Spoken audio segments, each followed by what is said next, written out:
Okay, Christina here to listen to some music, and today's music selection is Journey to the Center of the Earth by Rick Wakeman. So it's not the entire work, Journey to the Center of the Earth. This is a direct request, and so we're just listening to the first part of it. I think it's like the first 5 tracks. And the tracks are short, so they go by quickly. And apparently, this is with the London Symphony Orchestra, so I am super excited to find out what this is all about, especially with Rick Wakeman, because apparently he is a keyboardist and is in the band Yes, of which I've gotten to know here on the channel. So this should be quite an adventure, quite a journey. And on this journey, what else might we be doing? I am a professional, classically trained musician, instrumentalist, vocalist, composer, and professor. So we dive into all sorts of details about this music. How it's composed, the instruments that are used, and also, why do we connect with this music? Why do we like it? Or maybe why do we not like it? Okay, so no more delay. Let's listen. Okay, let's embark on this journey.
Okay. All right. Was that what I was expecting? Yeah, kinda. But also not. Because once you hear it, it's kind of even better. Okay. So there are some great orchestral parts here. It's very cinematic, and I think that's kind of the point. Journey to the Center of the Earth, as in the novel. I think this is supposed to be a nod to the novel, or was it is this an actual soundtrack to like a movie or something that was made from the novel? Or is it just a sound piece? I'd be fine with either, honestly. It's just very big and cinematic here. But then I'm hearing all the little synthesizer stuff in the background. It was present from the very beginning. It was a bit of a drone in the background, but it was still interesting enough that it was kind of pulling my attention. I found myself just kind of going to that sound, but then like, oh yeah, all the other instruments, but listen to that sound. Oh yeah, but the entire symphony orchestra. So maybe that's kind of the point here, is the melding of these two things. But apparently Wakeman is a pretty well-trained keyboardist, so I'm really interested to see what he's going to implement. Are there going to be classical things? I mean, there already are, but it's also very cinematic here. But also, this was 1974? So this was sort of before a lot of the soundtracks that we know today. So, this is interesting. I'm going to back it up just a little to kind of hear the lull where it was just the keyboard stuff, the synthesizer stuff, because what was happening with the orchestra right after that was really neat, kind of a new theme. All right, let's hear.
Okay, something really changed there. Wow, okay. All right. All right. Well, I actually need to back up. And in the first section, before I stop the first time, I forgot to mention a couple of things. There's just a lot here. So my brain is just kind of swirling around. The choir. There was a beautiful choir moment in the opening. And it wasn't like an angelic, youthful sounding choir. It was more like, was it just women?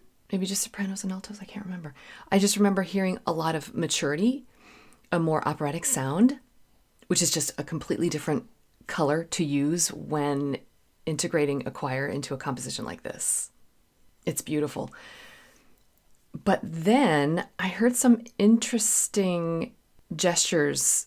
It wasn't just with the brass. The strings did it as well, but it was like this unusual approach to a decrescendo.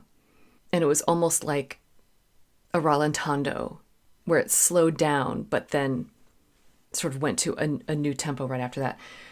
There are so many classical elements here. So this next section, fabulous brass, glorious French horns, the trumpets, hearing the snare use in the percussion section, the timpani, and then also strings. To me, it's more brass heavy, but the brass would sort of take a step back, and then we would hear this beautiful and delicate little moment for woodwinds, and it almost turned into like a Baroque moment from the Baroque era. But then the big heavy brass sections, I kept wanting to say that it was more classical, like from the classical era, but it would have been like late Beethoven, like headed into the Romantic era, but then it wasn't completely romantic either. It was more contemporary, like Aaron Copland, like the big brass filling the space kind of sound. And that sometimes really is a true definition of cinematic music. It doesn't just back up what's happening on the screen. It fills the space in the theater. It's just glorious. It's a lot of fun. And so I am hearing it change. And this is kind of typical to a regular soundtrack. You know, if you pop the CD in for a movie soundtrack, some of the numbers are really lengthy, but a lot of them are short because they're meant for like one scene or one thing that's happening in the story. So I'm hearing some quick transitions in traditional classical music, like all classical music, not just from the classical era. I know that's confusing sometimes. There was a separate classical era, but we're talking about classical music in general here, that these sections would be a little bit lengthier. Like one typical movement in a symphony is like 7 to 20 minutes long. So we're moving through fast, but that's okay. We headed into a new section. I'm going to back it up a little bit and see what's going on here.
set off with their guide to reach the mountainside.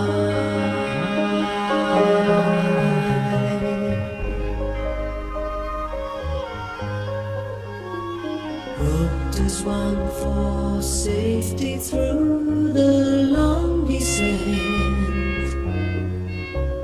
into the crater of volcanic rock they went.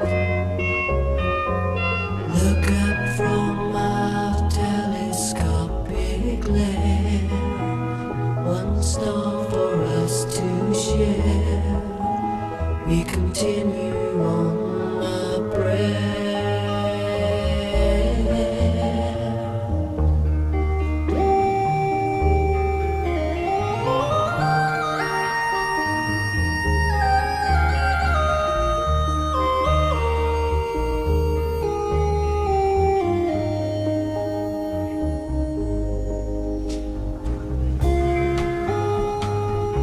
Okay, so we sort of took a different turn there for a little bit. It did sort of turn into sort of a quasi either classical slow movement sound. It's typically the third movement in a classical symphony. But then we just kind of went full on band, like rock pop band. And every time I heard the keyboards coming in to hand that transition off, I couldn't help but kind of smile a little bit for a couple of reasons. Because it's sort of, for me, it's like these two worlds that I have here. Like here on the channel, I have my classical background, my symphonic background, and then this experience with all of this music from bands, you know? And so having those two overlap a little bit is just kind of fun. And so I was picturing myself like if I would have been on stage with an orchestra playing this piece, what would I have thought of it? So with symphony orchestras, throughout a concert season, throughout each year, we have what we call the classics. So it's like the classical music, but then we have pops concerts. So sometimes that'll be a holiday concert. Sometimes it will be a theme, like it could be movie themes. It could be a guest artist, like an actual band, or maybe even a cover band. And so as symphony musicians, we do get to experience some of that, but sort of from the more formal point of view of being the symphony musician, just accompanying these people. And we do have a good time. There are some on stage who kind of grumble about it, not their favorite kind of music. I've always been open to it. I've always had a good time with it. And the audience sure loves it too. So I'm just sort of picturing, because I think that idea of the pops concert, I think is more of a modern day thing, like within the last 30 years, I think it's become more and more popular. Whereas I don't know how often that would happen in the 70s, like regularly anyway. And I could be wrong. This is before my time, 1974. So I'm just picturing what would it have been like for me back then, sitting on this stage, playing this more, modern music. What did these musicians think of it back then? I think they would have had complete respect for the opening material because it's fantastic. But then this part of it, I wonder what they were thinking. I think some might have been like, yeah, this is awesome. And a few others might have been kind of, not my thing, kind of grumbling about it. Just curious. This is a really unique experience, just like from the symphony player's point of view. Okay, let's continue on. Had a little great keyboard solo moment, but I'm hearing so many different instruments here. And is that him singing as well? He has a very lovely, smooth voice. It reminds me of a style from a band like maybe in the 60s or something, which I guess this is 74, not that far off. But anyway, let's keep going. This is a lot of fun.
imperceptibly passed from reddish-brown to bright yellow. Their way lit by crystals appearing as lighted globes. They continued through the lava gallery, which gently sloped until they reached the intersection of two roads. Without hesitation, Professor Lidenbrook chose the eastern tunnel, and the journey continued through a succession of arches appearing before them as if they were the aisles of a Gothic cathedral. The walls were enhanced with impressions of rock weeds and mosses from the Silurian epoch.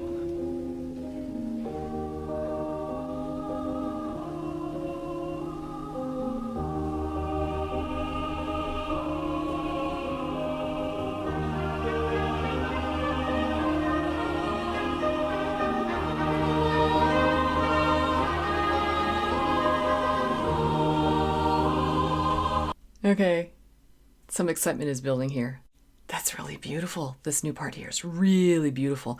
But I liked all the other stuff that was behind there. Again, we were almost in like, I don't know, there was just something really easygoing about the previous section with just the good old band instruments.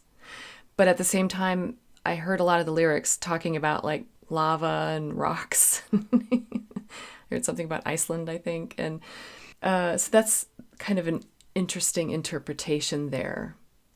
But then so I guess we're heading from one set of traditional instruments with the orchestral part at the beginning into another set of traditional instruments with the band setup. And in each one, I really like the transition. So the synthesizers were sort of slowly coming into play, and then the band took over. And then I heard the strings coming in slowly towards the end there and kind of took over a little bit from the synthesizer. But I don't know, they were all kind of working together there. It was pretty good. Then the narration. There was a moment of narration. Okay. And that had to have been maybe straight from the book, because I remember the professor's name in the story. So again, does this go with a movie? Or is it just a musical interpretation of the book? I kind of am hoping for the second one because it's just really cool. I love that idea. Okay, but this new section that we just headed into. Well, first of all, there was a really beautiful moment, kind of a high point. I'm going to have to go back to that one when we're finished, when we get to the end here, because it was really gorgeous. But right now, the new section we headed into, well, it features the choir again, and I did hear the lower voices, so it's a mixed choir, SATB, soprano, alto, tenor, bass. And again, it's a more mature sound. They're using a deeper tone instead of ah, it's oh, it's a little bit more mature. But then the way the melodies and the instruments were being used, I'm hearing so many influences. And again, there's nothing wrong with being influenced by music. It's not necessarily borrowing as much as it is building on top of things that have existed previously. So right there, I was hearing The Planets by Gustav Holst with the choir moment. But then I was hearing a little bit more Baroque and early classical in the brass, and even in some of the ornamentation in the keyboards. And so I know Aaron Copland was around at this time by 74, but I don't remember when he wrote some of his most famous stuff. I know that he passed away in 1990, but I'm trying to think of when did he compose Fanfare for the Common Man, because I feel like there's some direct influence here. Nothing wrong with that. It's just the use of the brass. Go for it. But I'm also hearing, and I just can't help but go to this, but I'm hearing John Williams, but I think this predates it. See, I'm trying to think, when did Williams compose the theme for the Olympics? Because that's kind of what I'm hearing here. Okay, well, there are a few other things that I'm hearing as well, but we might hear more of it. I don't know. Let's just keep going. I'm going to back it up just a little bit because I want to hear some more of this choir stuff because it's beautiful. But here we go.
eastern route they had taken had come to a dead end.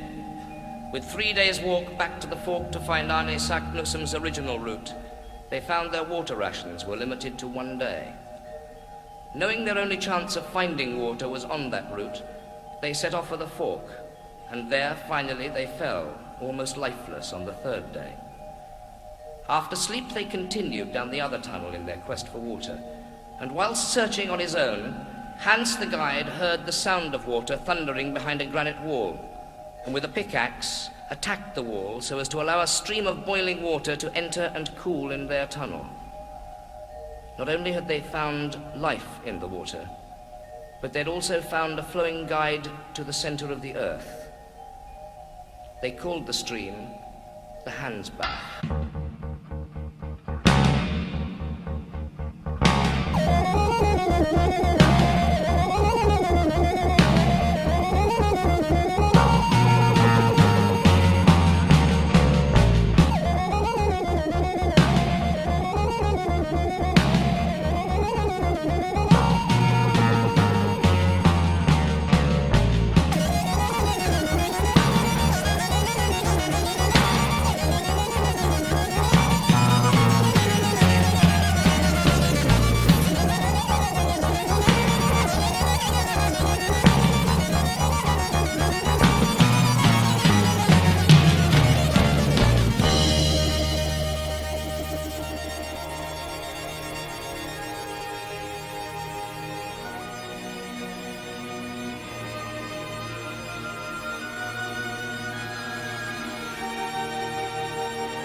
Okay, so we're coming up. We're just a couple minutes away now from the stopping point.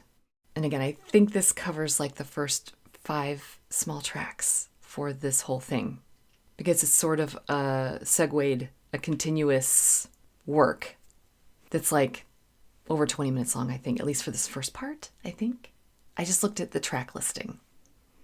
But I kind of want to just check the lyrics. More narration. That's interesting. So I've played some pieces, there are orchestral pieces that have narration built into them. Usually, actually, it's symphonic works for like children. Like there's the Young Person's Guide to the Orchestra by Benjamin Britten. And what's the other one that I've played like 50 times? Peter and the Wolf, the Prokofiev. But I'm not necessarily hearing like individual characters being brought up. That's kind of what the Peter and the Wolf is about. Like each instrument in the orchestra is assigned to one of the characters in the story. It's not quite like that here, I think. Okay. Yep. Iceland, where the mountains stood with pride. They set off with their guide to reach the mountainside. And so am I also like, I'm just thinking, Lord of the Rings kind of stuff here. Roped as one for safety through the long descent. Okay. Yep. Crater of volcanic rock. Crystals of opaque quartz forming magic chandeliers. Yeah. Beautiful words to set some music to here with a whole symphony orchestra. All right. So yeah, the narration, Admiring Shades of Lava. Nope. Professor Lindenbrook. All right. So the eastern route they had taken had come to a dead end. Yeah. And they're getting thirsty. I had to get a drink of water. Power suggestion there.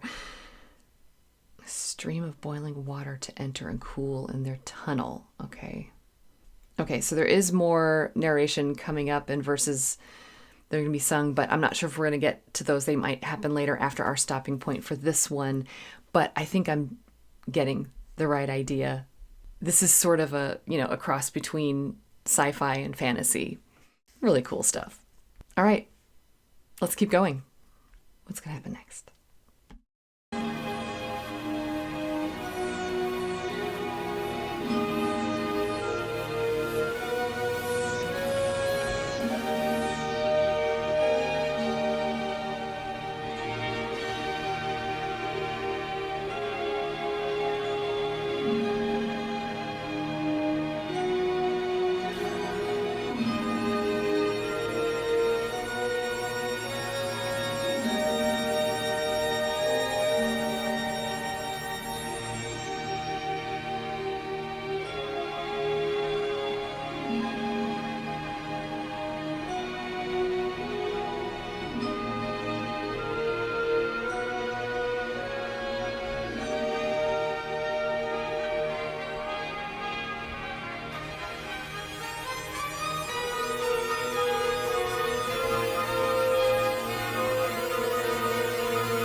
Okay, so there's my stopping point.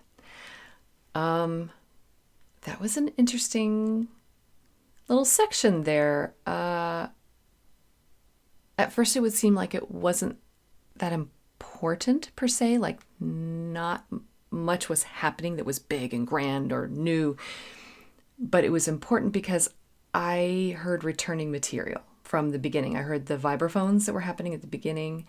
I heard a couple of melody lines that were passed around in the brass. And then again, the stage was sort of sharing between the orchestra and the synthesizers. But then it started to play with some modes. Like we heard the flat 7, also I think a flat 6. It was a little bit more ominous. We heard the lower strings come in with a couple of unexpected notes. It sounds like maybe things are getting kind of dark and gloomy, a little scarier. And it was pretty scary, like being that thirsty, but the next stage of this journey seems like it's a little uneasy. But I really enjoyed the modulations that were happening there at the end. And then we sort of landed at a whole new key. And let's actually go back. I want to, where were we and what key did we get to?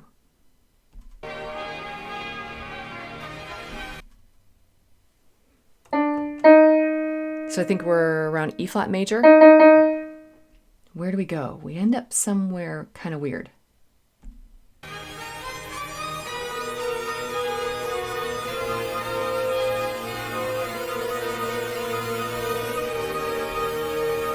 That's cool.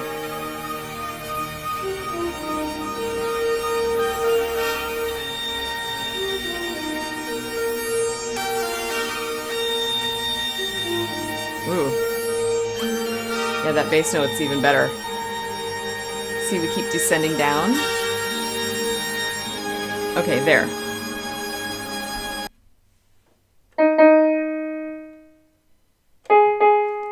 So we ended up on 4. So now we're in A flat major. I was expecting it to maybe go down to C minor because that is the relative minor to E flat major. So if we have, and then we go down to, but instead we went to A flat major. That's totally cool. Absolutely. And how we got there was that descension in the bass line. And there were some unexpected notes that were thrown in there to kind of facilitate that. But let's go back to the beginning to sort of remind ourselves where we started, but also hear how this is sort of the return. So I'll back it up to where we're in E flat.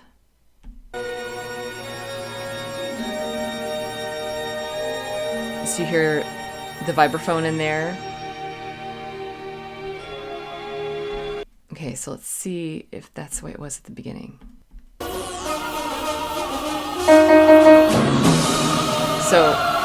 there's the E flat major, and of course this is a lot bigger.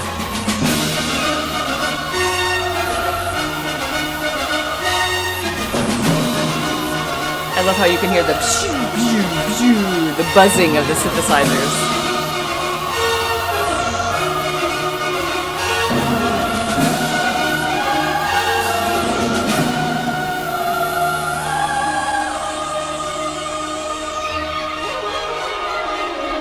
Ooh, there's that. Woo, woo, woo, woo, woo. That's cool. Okay.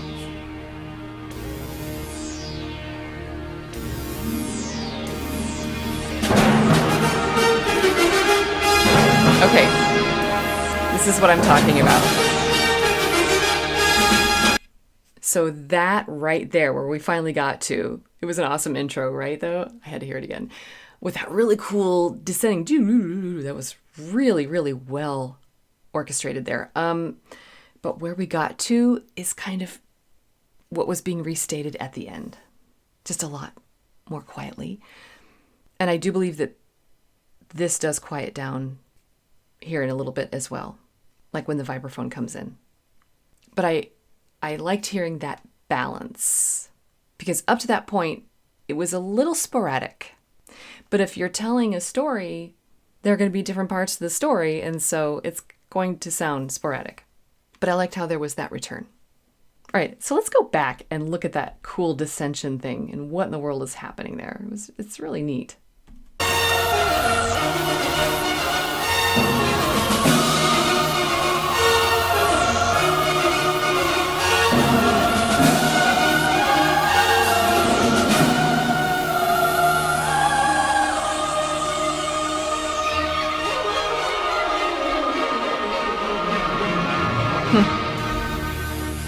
Yeah, so mostly just the string, but they're sort of da da da da da da da da. But they're not.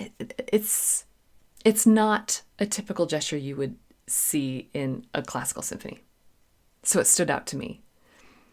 But love the choir, love the brass there, love the synthesizers buzzing in the background. That's really cool. Let's move ahead to when we first hear the band.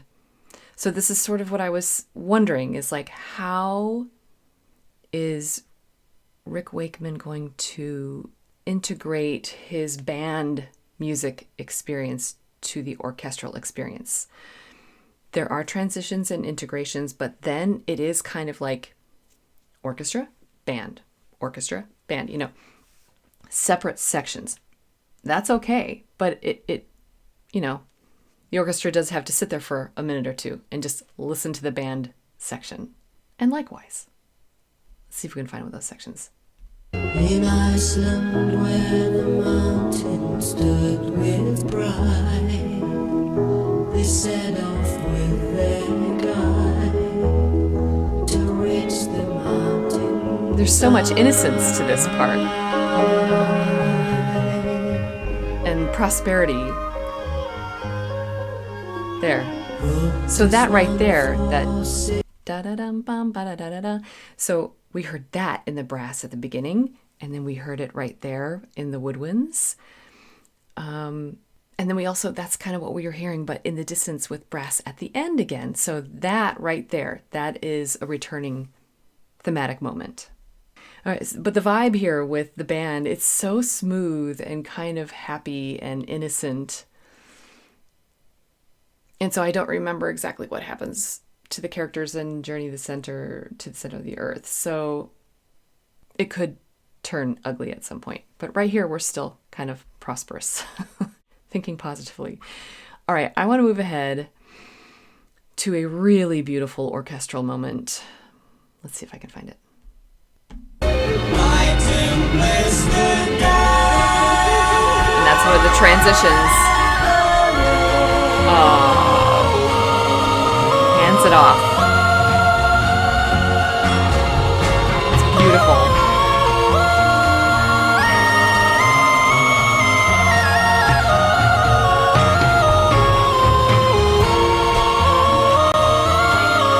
It's beautiful. Goosebumps.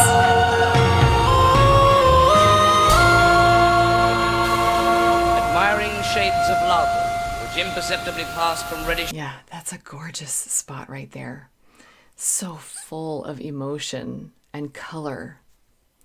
And it's interesting there how the keyboard and the female voices in the choir are sort of offered equally there. The singers were kind of repeating a line, an ascending line, like, I don't want to say repeating, but just it's more like a re-emphasis of that. And then the keyboard was almost ad lib, but it could also have just had a Baroque spin to it, because Baroque music sort of elicits an ad lib feeling, like you're just making it up as you go. All of the ornamentation, the da-da-da-da-dum, that all of that, it just sort of makes it seem less structured. But if it's on the page, it actually is very structured. But when you add the musicality to it, the expression, it makes it sound like it's kind of just almost jazz improv kind of. So that's a beautiful moment right there. Okay, and a little bit later when it starts to build again, we sort of, the choir singers were coming in. It was another beautiful spot. A little bit more sensitive though.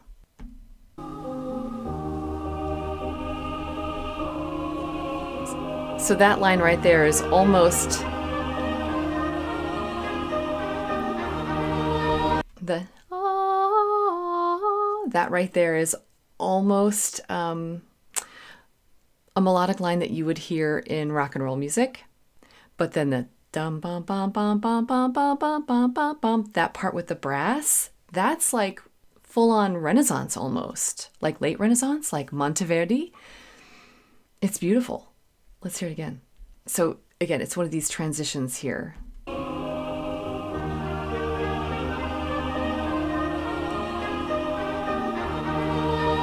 Yeah, full on Monteverdi brass line up there. And the choir is sort of repeating that.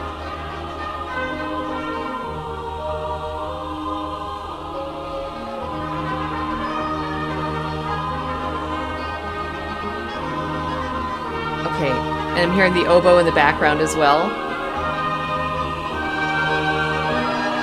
Ooh, and the high trumpets. Oh, do I hear a cornet in there too, or is that maybe just the oboe? It's gorgeous.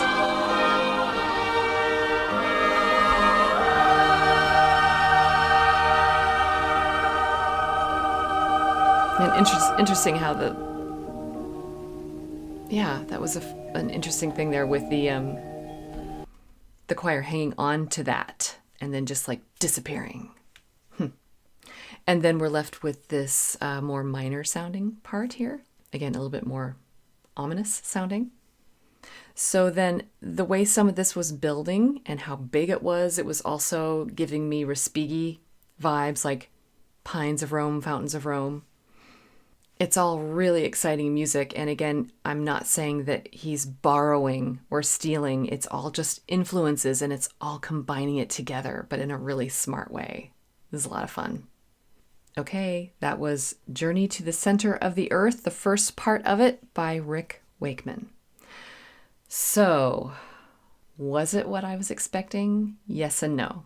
Yes, in that it fully utilized the symphony orchestra. No, in that it really put them on hold and went straight to the rock band moment. And there's nothing wrong with that, but I think I was expecting more orchestra consistently. So that's an interesting take. And again, I wonder what the orchestra musicians felt about that, because maybe the culture for a lot of them really would not have included any rock and roll at all. And so, it's interesting, kind of the two worlds clashing. So Rick Wakeman, keyboardist with Yes. If that was him singing, he has a lovely, smooth, soothing voice. And so I obviously can tell that he has some classical training in there.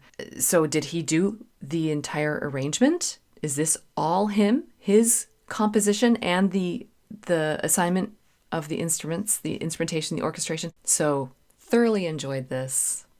Will it go on my playlist? Yes, absolutely. So thank you for coming along with me on this journey. It was fabulous. And as always, just remember that you don't have to be perfect. Just be okay. And keep listening.